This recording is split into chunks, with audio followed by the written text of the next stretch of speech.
आज के दिन की अगर बात करें तो पहले सेशन में ऐसे लगा कि आज पाकिस्तान मैच खत्म कर देगा और दूसरी इनिंग की शायद जरूरत ही ना पड़े। लेकिन फिर दूसरे तीसरे सेशन में बांग्लादेश ने रिकवर किया और बड़े बेहतरीन तरीके से रिकवर किया। आज सुबह आते ही खुर्रमशिद और मीर हमजा ने बेहतरीन बॉलिंग की। नए बॉल को जिस तरह से इस्तेमाल करना चाहिए तो उन्होंने किया और बांग्लादेश के 26 पे 6 आउट कर दिए। और आखिरी बैटिंग पेयर था कि जो मैच को इतना लंबा खींच के ले गए कि बांग्लादेश ने 262 रन किए और आखिर में नितंदाज ने ऐसे लगा कि अपने विकेट खुद ही ली, पाकिस्तान ने उनको आउट नहीं किया। सो आई थिंक आज काफी पाकिस्तान के लिए पॉजिटिव चीजें हैं, बट हमें कुछ चीजें बहुत जल्दी रियलाइज करनी पड़ेंगी और एक्सेप्ट करनी पड़ेंगी जो हम कर नहीं रहे पहले भी। पहली चीज ये कि हमने खुर्रमशिद से पहले मैच में और इससे पहले भी बॉलिंग हमने उसे फर्स्ट चेंज में करवाई थी, यानी कि पुराना बॉल करवाया था, नया बॉल नहीं करवाया था।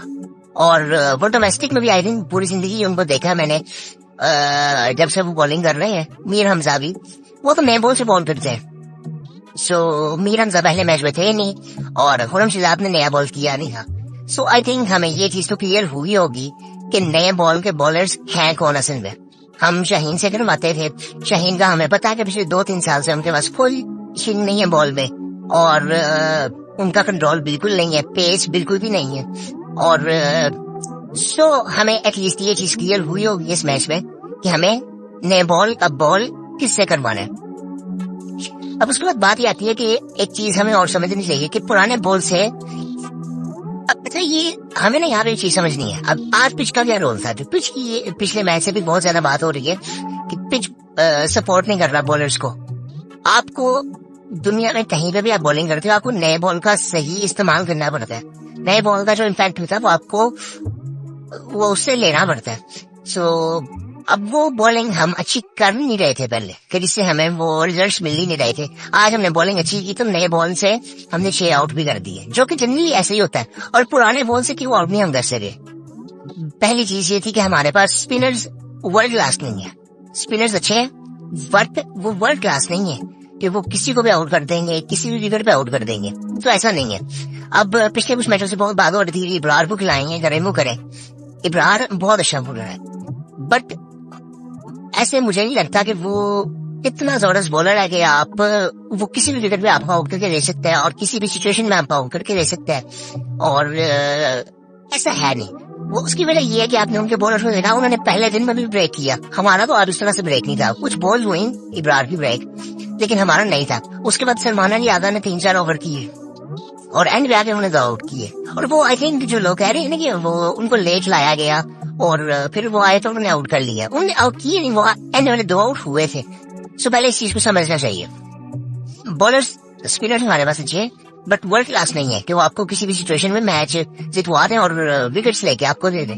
सो ये चीज भी हमें एक्सेप्ट करनी पड़ेगी। जिस तरह हम ये चीज एक्सेप्ट नहीं कर रहे थे कि हमारी बॉलिंग अच्छी नहीं है, हम बॉलिंग अच्छी नहीं कर रहे। पिछले 3 सालों से हम ये चीज एक्सेप्ट ही नहीं कर रहे कि हमारी बॉलिंग अच्छी नहीं हो रही। तो इसी तरह स्पिनर्स का भी ये हाल है। और स्पिनर्स हमारे पास कुछ वो भी हमें नजर नहीं आते, जिस तरह फास्ट बॉलर हमें इनके अलावा कुछ नजर नहीं आते। और बाकी बात अगर पुराने बॉल से आउट करने की है तो पुराने बॉल से आप 130 की स्पीड पे आउट नहीं कर सकते किसी भी बैटिंग लाइनअप के खिलाफ। 130 के बॉल पे आप पुराने बॉल से आउट नहीं कर सकते, ये हमें समझना पड़ेगा। आप अब खुर्रमशिद नया बॉल अच्छा करते हैं, मीर हमजा नया बॉल अच्छा करते हैं, तो उन्होंने वो रिजल्ट समझ ले दिए।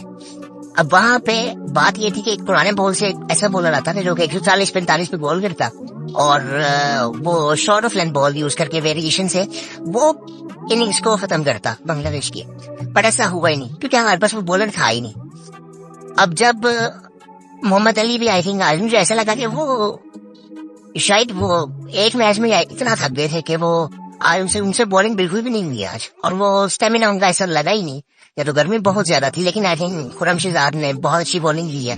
इवन मीर हमजा ने बहुत अच्छी बॉलिंग की है। और सबसे इंटरेस्टिंग चीज एक और है कि हम पिछले 3 सालों से हमारे जो बॉलिंग हो रही थी नए बॉल से वो 4-4 ओवर 5-5 ओवर हो रहे थे। तो जनरली पहले अच्छी टेस्ट क्रिकेट में देखा जाता था कि 8 ओवर ओपनिंग बॉलर्स करवाते थे, 8 ओवर एक एंड से होते थे, 8 ओवर एक एंड से होते थे। और वो टेस्ट क्रिकेट का मजा आता था। लेकिन ये रिसेंट टाइम्स में पाकिस्तान में तो शाहीन अफरीदी बॉल करते थे, वो जब अच्छे रिदम में होते थे, उनको 1-2 विकेटें मिलती थी तो वो 5 ओवर करते थे, वरना वो 4 ओवर ही करते थे। दूसरे एंड से जो बॉलर होता था वो भी 4-5 ओवर भी करता था। सो ये चीजें, ये आज हमें फर्क नजर आया। उसके बाद जब उसने आउट किए, खुरमशीद ने आउट किए, और उसके बाद खुरमशीद ने खुद कहा कि मैं अभी 2-3 ओवर करना चाहता हूँ, तो उन्होंने किए एक्स्ट्रा ओवर। सो ये एक फास्ट बॉलिंग में ना एक नेचुरल एग्रेशन होता है, जो कि पिछले 2-3 सालों में हमारे बॉलर में नजर नहीं आया था। मैं शाहीन अफरीदी की बात कर रहा हूँ, मैं नसीम शाह की बात कर रहा हूँ, और इनके साथ साथ जो भी खेलते रहे हैं, हारिस रऊफ ले ले, सो वो इनमें ये चीज नजर ही नहीं आती थी कि वो एग्रेशन नजर नहीं आता था। बिल्कुल भी वो एग्रेशन नजर नहीं आता था कि हमने आउट करने हैं, हमने मैच जीतने की तरफ जाना है। ये आई थिंक ये वही बात है कि ये आज हमें पता चलता है कि आज एक चीज साफ नजर आई होगी कि 4 ओवर का बॉलर और जो लंबी क्रिकेट खेल गया है उसमें फर्क क्या है। ये पहले हमारी क्रिकेट में होता था, और आज मैंने काफी अर्से बाद पाकिस्तान की ऐसी बॉलिंग देखी है कि जिसमें मजा आया हो। और आई थिंक अब हम यहाँ पे इस सिचुएशन में कुछ कह ही नहीं सकते कि अब कल क्या होगा। अब पाकिस्तान के 2 आउट भी हो गए, अब्दुल्ला शफीक भी आई थिंक उनको भी अभी चीज समझनी चाहिए। आज वो जिस तरह से आउट हुए, इतना बार का बॉल था, वो उसको छेड़ना बनता ही नहीं था, और वो उसी तरह से आउट हुए। और उसके बाद नाइट वॉचमैन आए, शुक्र है वो कुछ एक कवर खेल गए और आउट हुए, तो वो इनिंग्स खत्म हो गई, वरना आई थिंक थोड़ा सा मसला हो सकता था ज्यादा। अब कल शान मसूद और साइम अयूब इनिंग्स को स्टार्ट करेंगे, जो कि आई थिंक मैं पहले भी बात कर रहा था, मैंने पिछले कुछ वीडियोस में बात की कि साइम को और शान को ओपन करनी चाहिए, अब्दुल्ला को 1 डाउन खेलना चाहिए, ताकि वो इनिंग्स का जो इम्पैक्ट स्टार्ट से ही वो शुरू हो जाए, कि वो इनिंग चलाते रहे, दोनों सिंगल डबल करते रहे, स्ट्राइक रेट करते रहे। अब होता ये है कि अब्दुल्ला आता है, अब्दुल्ला रोकता है, साइम पे भी टाइम लेता है, रोकता है। वो शुरू में कोई इम्पैक्ट ही नहीं होता, वो उनकी उतनी देर में बॉलर्स की लाइन लेंथ सेट हो जाती है, और फिर शान आता है और वो कोशिश करता है कि वो स्ट्राइक रोटेट करे, और वो कई दफा वो सक्सेसफुल हो जाता है, और जब नहीं होता तो फिर वो भी आउट हो जाता है। सो आई थिंक ये हमें थोड़ा सा सोचना चाहिए इस चीज के बारे में भी। और अब हमारे पास ऐसे लगता है कि ऑप्शंस ज्यादा है नहीं, ना बैटिंग में ना बॉलिंग में, आपके पास रिप्लेसमेंट्स किसी की भी नहीं है ज्यादा। बॉलिंग में भी अगर आप देखें, अब एक चीज जो पाकिस्तान टीम को इस टाइम पे करनी चाहिए कि नए बॉलर्स के बॉलर्स अगर पाकिस्तान को अब मिले तो इनका बैकअप अभी से हमें तैयार करना चाहिए, जो कि हमने पहले नहीं किया था, और उसका नुकसान हम ये पिछले 2-3 सालों से उठा रहे हैं।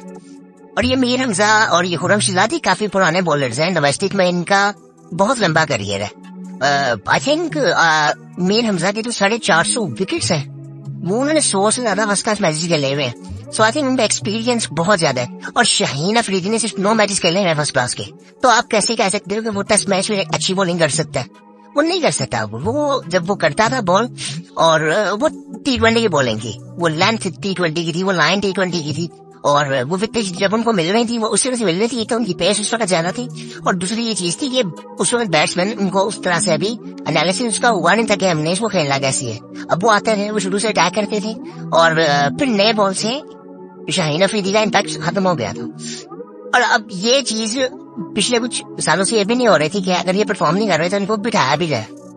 आज ये चीज हुई, अच्छी बात है, और ये मुझे लगता है कि जेसन डिस्प्ले का ही डिसीजन होगा, और वरना आई थिंक ये बड़ा डिफिकल्ट था। पहले कुछ 2-3 सालों में लग रहा था कि इनको बिठा भी सकते हैं, जो कि अच्छी बात है आई थिंक। और एक बड़ी इम्पोर्टेंट चीज थी मीडिया का रिस्पॉन्स।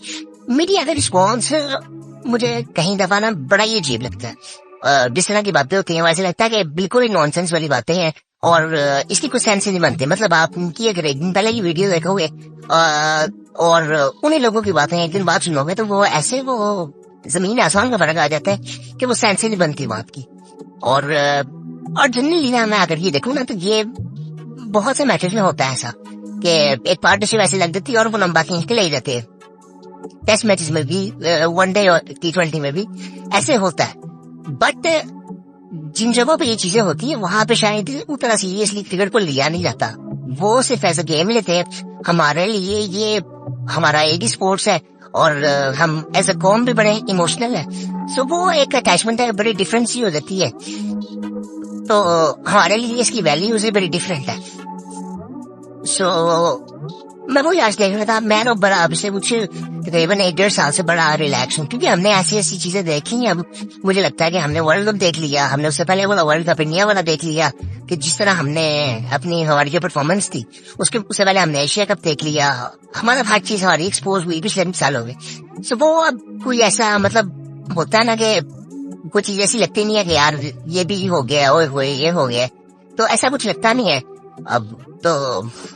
बाकी अब कल देखते हैं, कल पाकिस्तान बैटिंग इस तरह से करता है। अब यहाँ पे इस तरह तो नहीं आप कर सकते कि 250 350 स्कोर देके आप टारगेट देके आप बांग्लादेश में बैटिंग पे लगा दो। नहीं, अभी उनके 2 बैट्समैन नीचे से खींच के आपको 350 पे ले गए थे, और वरना मुझे लग रहा था अभी 300 ये लीड भी ले जाएंगे, 300 से ऊपर ही कर लेंगे, और ये लीड इनकी तकरीबन होगी 40-50 रन की। वो तो खुद ही ईजन दास ने विकेट दे दी, वरना इन्होंने खींचने लगा मैच, और ऊपर से भी किसी ने स्कोर नहीं किया। ऊपर से मुश्फीक ने कुछ नहीं किया, जो कि आई थिंक रेजिस्टेंस है बहुत बड़ी, और वो बहुत आई थिंक उनका टेम्परामेंट काफी अच्छा है। सो ये ऊपर से किसी ने स्कोर नहीं किया। अब चौथे इनिंग्स वैसे मुश्किल होगी, यानी कि इतना इजी होगा बैटिंग करना, और ऊपर से बारिश भी है। सो वो कोई भी चीज ऐसी नहीं है कि जो कि पाकिस्तान के हक में जा रही है। अब हमें सिर्फ एक चीज ये करनी है कि हमें कल बैटिंग अच्छी करनी है, और अच्छे स्ट्राइक रेट से बैटिंग करनी है। एटलीस्ट हमें 350 का टारगेट देना पड़ेगा बांग्लादेश को, और फिर हमें जीतने की तरफ जाना पड़ेगा, जो कि जाना चाहिए आई थिंक। उसके अलावा कोई ऑप्शन ही नहीं है हमारे पास। मतलब मैच 7 करेंगे तो वो सीरीज वो जीत जाएंगे, और ये हिस्ट्री में कभी हुआ नहीं है। मैच जीते भी नहीं थे कभी बांग्लादेश से हमसे, और ये चीज आई थिंक पाकिस्तान को जरा देखनी चाहिए, और जो चीजें हो रही हैं यहाँ से सीखना भी चाहिए। आज कप्तानी की काफी ज्यादा बात हो रही थी कि कप्तानी उस तरह से बेहतर नहीं है, मुसलमान यादव को लेट लाया गया है, और वो आप सिर्फ एक चीज को ना देखें। मैं जिस तरह पहले बात कर रहा था कि हमारे पास स्पिनर्स ऐसे नहीं है कि जो कि आपको किसी भी विकेट पे विकेट लेके दे देंगे, ऐसे नहीं है, और ये चीज हमें एक्सेप्ट करनी चाहिए। और दूसरी एक चीज ये कि अब सिर्फ हमें अब जीतने की तरफ जाना है, बस और कुछ चॉइस नहीं है। और इसके बाद हम एक्सपेरिमेंट भी शायद नहीं कर सकते। आगे इंग्लैंड की सीरीज है, अब मुझे नहीं पता कि हमारा तीसरा फास्ट बॉलर कौन होगा, शायद नसीम शाह, बट इनके पीछे कौन। अब ये चीजें हमें देखनी पड़ेंगी। स्पिनर्स आई थिंक हमें ढूंढने पड़ेंगे।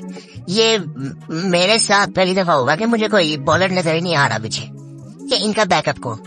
आधे से ज्यादा बॉलर पाकिस्तान के इंजर्ड बैठे हुए, और बाकी उसके अलावा कोई ऐसा नजर नहीं आता कि जिसका हम कहेंगे आएगा तो वो ऐसी बेहतरीन बॉलिंग कर देगा। और स्पिनर आई थिंक पिछले कुछ टाइम में गायब भी हुए हैं। नुमान आई थिंक नहीं थे left arm fast spin bowler, वो आई थिंक अच्छे बॉलर थे, वो उनकी परफॉर्मेंस भी काफी बेहतर थी। वो आई थिंक पता नहीं क्यों उनको बाहर कर दिया गया, मुझे नहीं समझ आई।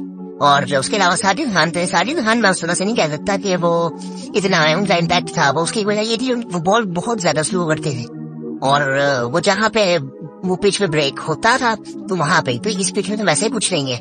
सो आपको बहुत सी वेरिएशन चाहिए, और बॉल में पेस भी चाहिए। सो वो उनका इम्पैक्ट आई थिंक शायद उतना ना होता, लेकिन नुमान हो सकते थे। और उसके अलावा आई थिंक यासिर शाह भी लाइव हो गए एकदम। और उसके अलावा ये नए कुछ नजर आते हैं अंडर 19 से जो है, मेहरान मुमताज हो गए, कुछ और है, मुझे इनके नाम भी नहीं पता, क्योंकि अभी मैंने रिसेंटली इनको देखा था, ये जब जूनियर लीग एक हुई थी, इन सब लीगों में मैंने इनको देखा था।